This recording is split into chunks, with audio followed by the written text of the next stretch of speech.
What about you and Young Boy, man? You guys dropped an underrated project. Shout out to him. He actually, I mean, what I think they said he might be out in like a year and a half. Right. I'm glad that worked out in that way. You know what I'm saying?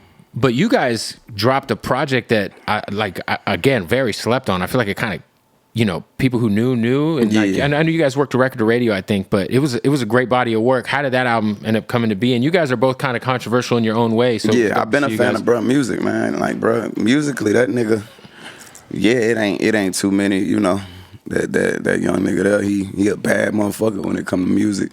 You know what I'm saying? So that's really, one of the handful of people that I do listen to. Anyways, you get what I'm saying? So like, as a fan. Yeah. I love bruh music. You know what I'm saying? So that's one of the handful of people like that I listen to anyway. So when the stars aligned and the opportunity presented itself, we went to cook up and we just did all them shits in like 2 days. It's funny you mentioned it. I was in a store in Vegas the other day and they was playing like you come in the stores, motherfuckers put your song on and shit. But it's the songs they was playing, and then they played one off of that. I got a lot of music like that, bro. I be in random places, and motherfuckers will get to playing them, and I be like, damn, like I forgot about that's this. like that. So and different music it'll touch you in a different way at a different time or whatever. So, shout out to bro. We really, and we had to do that a certain way. You know what I mean? With like the restrictions of like his probation and shit at the time. So I went up to his house, and they had to like run a background check on me, all type of shit. His probation officer called me because I had a charge from like, I don't know, 7 or 8 years ago, and he like grilled me like, yo, what was this about? Like I lied to a cop, Mm-hmm. And I was like, yo, man, I was like fucking 23. Yeah, what you do? I just lied to a cop. Oh, okay. But I got arrested for giving misinformation to a police officer, and the cop was a dick, so I fucking spent the night in jail. That's fucked up. And then I ended up just pleading guilty because I was moving to Tampa to do radio. Mm-hmm. So if I was gonna stay back and fight it, but it was like a misdemeanor. That's cool. It wasn't worth it. But no, it was crazy because I'm like, damn, like we both went up there and it was like, bro, you pull up to the gate, this motherfuckers outside looking like Call of Duty soldiers out. Got to have it together. Got to have it together, man. 100%. Yo, talk to me about like, I think it's dope that you're kind of like, when you get on the other side of so much hurt, so much trauma that you've been through, and just bullshit that you've been through, to be able to launch this foundation in your brother's name, I think is really dope. And, yeah, for sure. And I heard you tell Charlamagne that you were gonna try to go to therapy because you haven't gone yet. Yeah, no, I do plan on it 100%. Like, do you feel like you have PTSD for some of the stuff that you've been through? Yeah, for sure. Before I ever touched the microphone, before I ever started rapping, for sure. And the world has seen plenty of shit since. You know what I mean? And they did not seen plenty of shit. Like, the shit that the world has seen that been under the microscope of the world, and that shit that didn't happen, that the world don't know about since. I mean, we could just say between the last 5 years, it run laps around that shit. Like, it's been going down nonstop with me. You know what I'm saying? So, it's plenty of shit. It's plenty of shit that I can, consider a factor to, me having whatever you want to call it, you know what I mean? Me being traumatized in whatever way, or just affecting me in my mental or whatever. Have you ever considered getting a crib outside of Charlotte? Getting a crib outside of Charlotte? I was about to get a spot out here prior to COVID hitting. Oh, fuck LA. You don't want to be out here. Nah, I don't.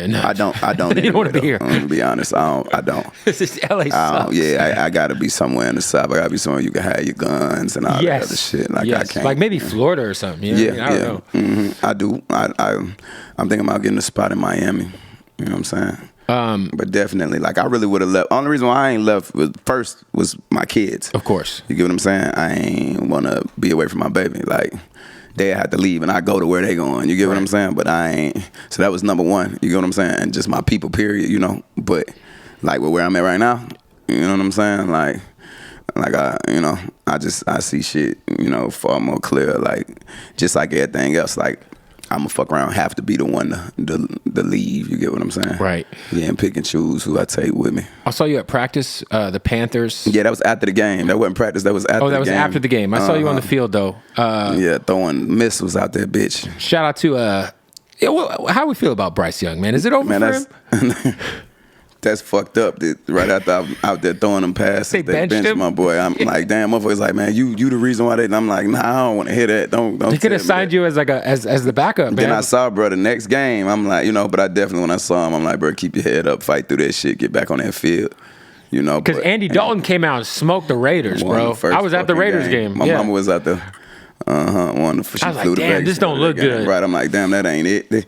You want him to have the worst game of his life. Goddamn, after they bench you. That nigga come out there, they win the first game of the season. But shout out to bro, man. And just anybody young and chasing their dream, when you get your opportunity, man, you got to go all out. Fuck that. You got to go all out, But it ain't over. It's far from over. I'm one that could tell you that. So, I ain't one to count nobody out. You guys have you shouldn't comment on this, but maybe the worst owner in all of sports, respectively. No comment. With that being said, you J. Cole, and I don't know, Steph Curry should try to pull together and buy the Panthers. Hey, man. One day. Right.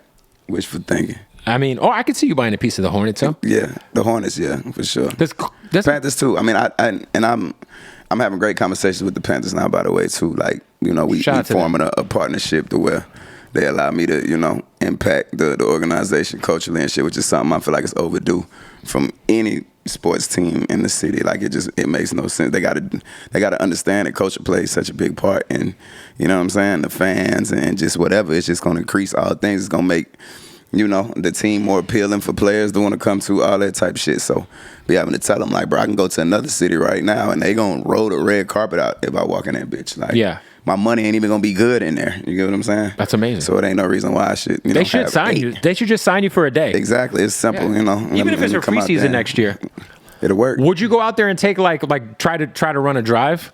Wait, hold on. You talking about on the Panthers? Let's say the Panthers sign you. Nigga ain't about to tackle me out there, bitch, bro. I'm saying fourth quarter preseason. Nobody cares. I will. But they'll kill you. You're a small guy. I gotta do something else. Like, I can't. But you quarterback?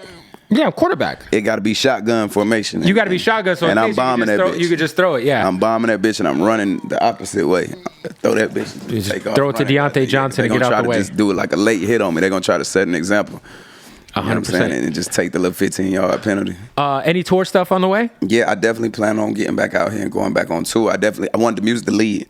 I could have went up with a tour, with an underplay tour, whatever, right there with the project, or probably right before I dropped the project, but I opted out of doing it. Like, it ain't something that I want to force. You know what I'm saying? I want to really reintroduce myself to the listeners and the fans, and let the music lead everything. You get what I'm saying? And then so we'll be talking about a tour real soon and announcing, you know what I'm saying, the way I'm gonna go out.